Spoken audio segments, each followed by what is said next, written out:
Halo teman-teman dokter online, hari ini kita mau bahas tentang ivermectin sebagai obat COVID-19. Benar apa enggak ya? Sejak bulan Juni kemarin, obat ini jadi terkenal banget.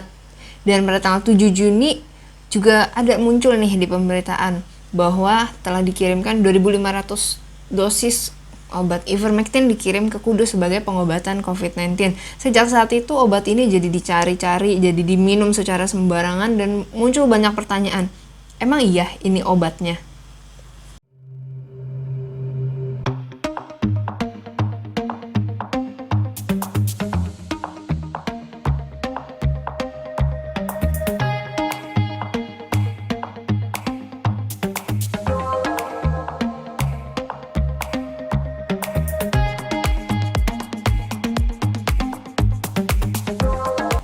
Nah, gimana sih pendapat ahli dari luar tentang obat ivermectin?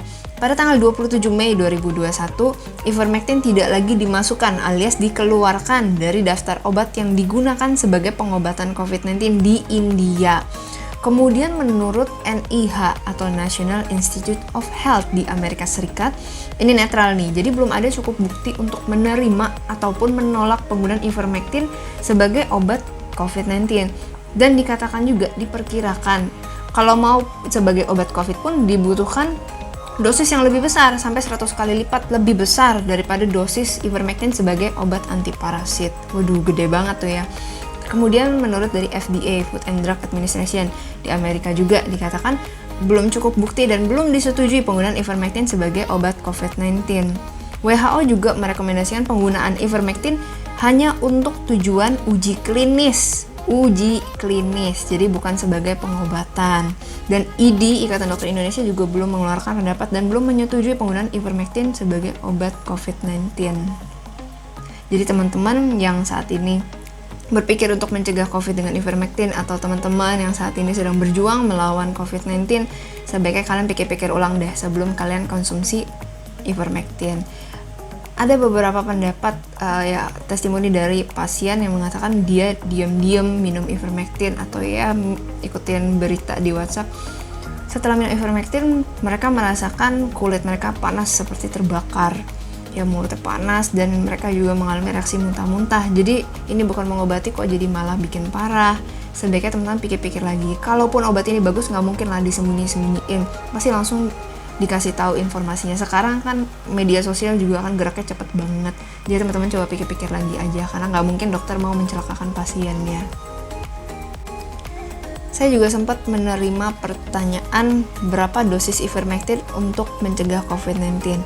Aduh, sampai saat ini penggunaan ivermectin sekali lagi belum disetujui dan belum cukup bukti untuk menerima maupun menolak penggunaan obat ini. Jadi kita netral dulu aja dan sebaiknya jangan digunakan. Sampai saat ini cara terbaik mencegah COVID-19 yaitu dengan cara konservatif, yaitu dengan menjaga protokol kesehatan. Kalian jangan sungkan untuk menolak orang yang mau berkunjung atau mengajak kalian untuk datang berkunjung. Ini lagi pandemi, jadi nggak perlu dipertanyakan alasannya apa. Mau kalian alasan mager, mau kalian alasan macem-macem, sebenarnya nggak perlu dipertanyakan kenapa nggak mau ketemu, kenapa ini, kenapa itu, karena ini lagi pandemi. Cukup dipahami kalau teman-teman udah ngerasa bosan sama. Semua orang udah pasti bosan dalam pandemi ini. Kenapa di luar negeri udah bisa lepas masker, dok? Kenapa di sini belum? Ya kenapa di sini pada nggak mau divaksin? Kenapa susah banget untuk divaksin? Dari bayi kita juga kan udah sering divaksin. Vaksinasi, efek yang dirasakan ya setelah vaksinasi itu sebenarnya cukup ringan. Ya pada beberapa orang memang bisa bergejala lebih berat, tapi tidak semua orang pasti mengalaminya. Saya baca efeknya jadi demam, muntah, terus ada lagi diare, menggigil, ini itu banyak banget. Sekarang gini teman-teman, setiap tahun kalau ada mudik, kita pasti mendengar berita kecelakaan, meninggal di jalan, pasti ada gitu. Tapi apakah setiap orang yang mudik, semua orang yang mudik itu pasti meninggal? Kan enggak. Jadi kalian baca ini itu belum tentu itu terjadi pada kalian. Bahkan saya udah divaksin 2 kali, untungnya saya nggak mengalami apa-apa. Kemudian ayah saya udah divaksin juga malah nggak mengalami apa-apa tuh. Itu dengan AstraZeneca yang ditakuti banyak orang. Malah santai aja pulang, masih nonton, masih duduk, masih santai banget sih. Jadi kalian, ayo, aku dukung kalian untuk vaksinasi semuanya.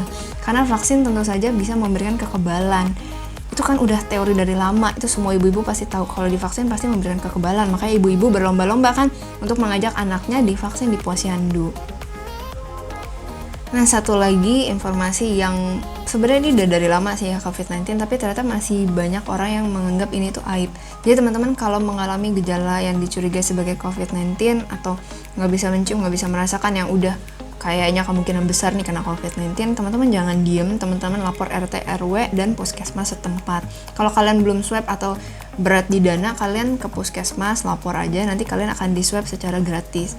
Kemudian obat-obatannya juga akan dibantu dari puskesmas. Kalau banyak sih beberapa pasien mengatakan saya belum dapat tindak lanjut, telepon Satgas Covid, coba telepon. Dan sekarang juga pemerintah menjalankan program yang cukup membantu loh untuk kalian melakukan isolasi mandiri di rumah. Jadi kalau kalian melakukan swab, mau itu antigen, mau itu PCR di lab yang terafiliasi dengan Kemenkes, sampai saat ini ya, sampai ini tanggal 11 Juli, ini masih programnya di Jakarta doang nih, tapi mungkin kedepannya akan dijalankan di seluruh Indonesia dan pastinya memang di seluruh Indonesia. Jadi kalau kalian swab di lab yang terafiliasi dengan Kemenkes RI, nah itu kalian nanti begitu kalian misalkan kalian positif, labnya akan lapor, kemudian kalian akan menerima WhatsApp.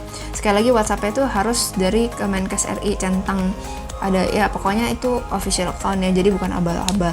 Kemudian kalian akan diberikan link untuk konsultasi. Kalian bisa pilih ada 11 platform telemedicine, kalian bisa konsultasi, kemudian kalian bisa mendapatkan obat-obatannya sampai vitamin juga dapat, dan itu dikirim. Jadi kalian benar-benar isolasi mandiri di rumah. Ini benar-benar udah kemudahan sekali.